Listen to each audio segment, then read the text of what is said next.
Diagnostiquer les faibles réservations grâce aux données de quartier scénario. Le calendrier des prix semble normal. Les tarifs dynamiques se mettent à jour. Le séjour minimum est fixé à 3 nuits. Les indicateurs de demande affichent des jours de demande normaux et bons. Mais il n'y a aucune réservation en février, mars ou avril.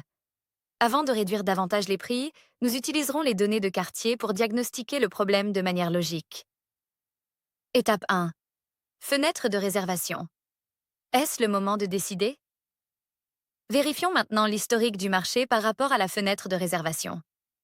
La fenêtre de réservation moyenne sur ce marché est de 24 jours. Cela signifie que les voyageurs réservent généralement 24 jours avant leur arrivée. Si nous sommes aujourd'hui le 16 février, alors l'attention portée aux réservations actives devrait se concentrer jusqu'au 10 mars environ. Des dates comme le 23 mars sont encore en dehors de la fenêtre de décision principale. Cela permet de prioriser les dates qui nécessitent réellement une attention. Étape 2. Règles de séjour minimum. Sommes-nous trop stricts? Avant d'examiner la tarification, nous devons vérifier les paramètres de séjour minimum. Actuellement, notre séjour minimum est fixé à 3 nuits.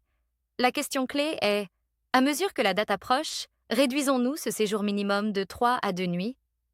Si la demande est faible et que nous sommes dans la fenêtre de réservation, maintenir un séjour minimum rigide de 3 nuits pourrait bloquer des réservations plus courtes. Pour les dates plus proches, il est conseillé de consulter les recommandations de nuitée minimum de Price Labs. Vérifier si le système suggère de réduire le minimum de nuits. Comparer avec les règles de séjour minimum des concurrents. Si les concurrents autorisent des séjours de 2 nuits, alors que nous restons à 3, cela pourrait réduire la probabilité de réservation. La flexibilité du séjour minimum devient de plus en plus importante à mesure que les dates approchent. Cette étape permet de s'assurer que nous ne restreignons pas involontairement la demande. Étape 3. Tarifs futurs. Sommes-nous trop chers? Nous commençons à examiner les prix avec le graphique des tarifs futurs. Pour simplifier, nous nous concentrons sur les 90 prochains jours. Nous observons. Certaines dates se situent entre le 25e et le 50e centile. D'autres se trouvent dans le 50e à 75e centile. Les dates d'événements montent vers le 75e à 90e centile. Cela montre que la tarification est dynamique et s'ajuste en fonction de la demande. Il n'y a pas de preuve immédiate d'une tarification constamment trop élevée. Mais le positionnement par centile seul ne suffit pas. Étape 4. Prix réservé du marché. À quel prix le marché réserve-t-il réellement? Nous activons maintenant le prix réservé du marché. Cela montre le prix de la moyenne auquel les annonces sont réellement réservées. Le prix pratiqué montre l'intention. Le prix réservé montre la réalité. 19 février. Date proche. Notre prix, 102 prix réservés du marché, 148. Nous sommes nettement en dessous du prix auquel le marché réserve. Cela suggère fortement que le prix n'est pas le frein ici. 10 mars. Dans la fenêtre de réservation, notre prix, 148 prix réservés du marché, 150. Nous sommes légèrement en dessous de la moyenne réservée. Nous sommes positionnés de manière compétitive. 23 mars, date lointaine. Notre prix, 181 prix réservés du marché, 150. Nos prix sont supérieurs au niveau réservé actuel. Cependant, le prix réservé du marché reflète le rythme actuel et non la demande finale. Pour les dates lointaines, une légère majoration peut refléter une hausse saisonnière attendue, une demande liée à un événement, une amélioration des tendances d'occupation. Ce n'est pas automatiquement une erreur de tarification. Étape 5. Occupation du marché. La demande est-elle saine?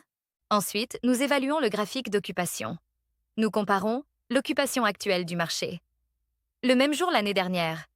Par exemple, le 19 février, le marché performe mieux qu'à la même période l'année dernière. Cela indique que le rythme de réservation s'améliore. Cependant, nous devons considérer les niveaux absolus.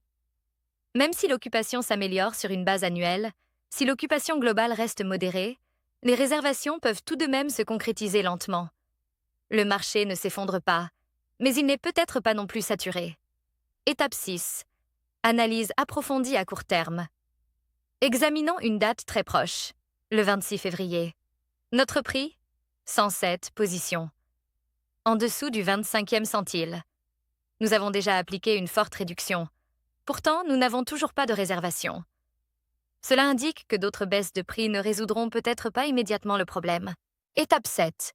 Vérification avec le calendrier des concurrents. Nous ouvrons maintenant le calendrier des concurrents. Nous comparons notre prix, les prix des concurrents, le séjour minimum, la disponibilité. Exemple, notre prix, 86. Prix du concurrent, 87. Le concurrent est réservé. Nous ne le sommes pas. Séjour minimum. Le nôtre, 3 nuits, concurrent, 3 nuits, standard du marché, 3 nuits. Les règles de séjour sont alignées sur le marché.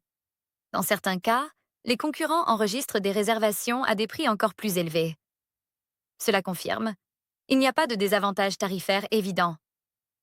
Conclusion. Résumons la situation. Nos prix sont inférieurs ou proches des niveaux du prix réservé du marché. Dans la fenêtre de réservation, la tarification est compétitive. Le séjour minimum correspond au marché.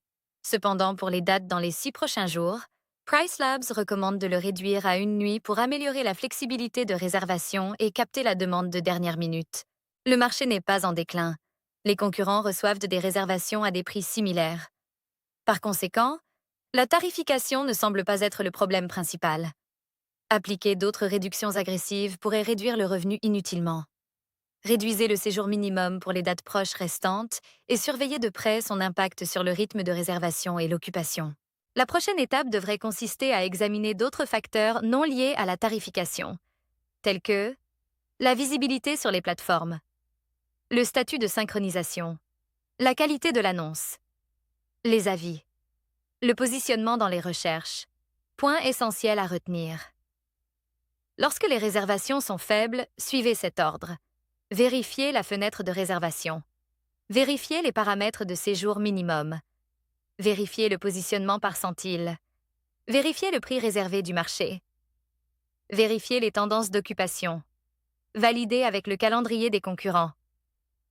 Ce n'est qu'après ces étapes que des changements de tarification doivent être envisagés. Les données de quartier évitent les baisses de prix émotionnelles et soutiennent une prise de décision structurée. C'est cela, le revenu management stratégique.